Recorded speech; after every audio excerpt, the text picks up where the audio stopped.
Welcome back. I'm surprised Joe likes the meme state of Texas so much, but I'd like to clarify that although we do not ride horses everywhere, Texas likes farming. I mean, we really like farming. So much so that we do have millionaire farmers across the meme state of Texas. Stick around if you think you would like to become a millionaire farmer in Texas, and while you're at it, please hit the like and subscribe button below. Being a farmer is simple, right? Wrong.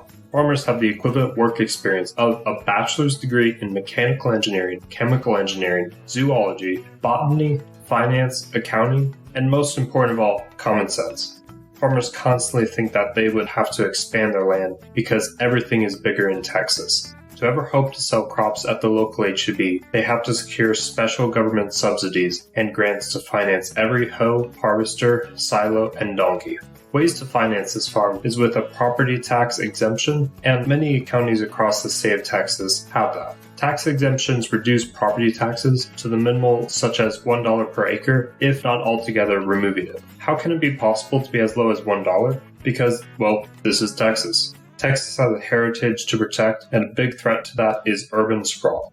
Why is urban sprawl a problem? Besides making it more difficult to ride out non-existent horses everywhere, it leads to higher property taxes, less nature for hunting in, long lines of traffic every morning, and an increasingly hidden indebtedness to infrastructure projects. In some cases, it can be as expensive as $1.5 million per mile. If you don't believe me, consider this. At least one part of the I-35 highway near Austin has been under construction since as far back as 2012. That's at least half a dozen construction workers, 2 to 3 leased construction machines, supplies to build it all, and countless delays from the city during which all this had to be paid for.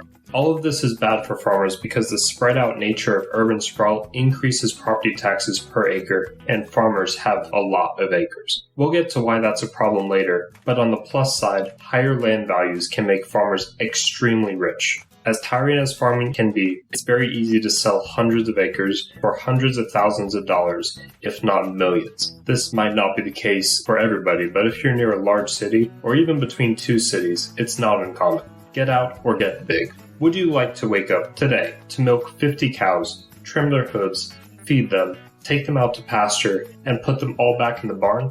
How about for every animal?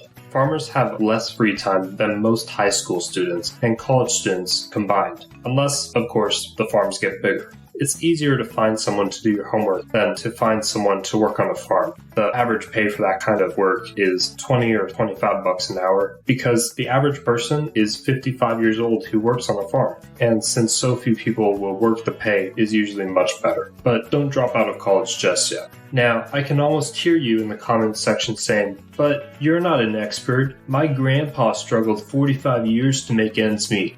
Dislike, unsub. Well, don't get me wrong, there's plenty of farmers who did not get big, and unfortunately, they can be left behind. Although a farmer needs to be an accountant, they are not the best accountant compared to someone who does this full time. And if they cannot afford to hire a CPA to help them with their taxes, they might never have found the grant with the loopholes to grow their business. That is just the beginning of their problems. A vicious cycle starts when a farm can't manage to afford its debt. I'd love to dive deep into how Wall Street owns a lot of different farms, but then I'd never stop talking. I'll save that for another time. In short, if there is a single bad season where crops don't grow as expected, the farmer can risk foreclosure by banks, especially if it is in the first year.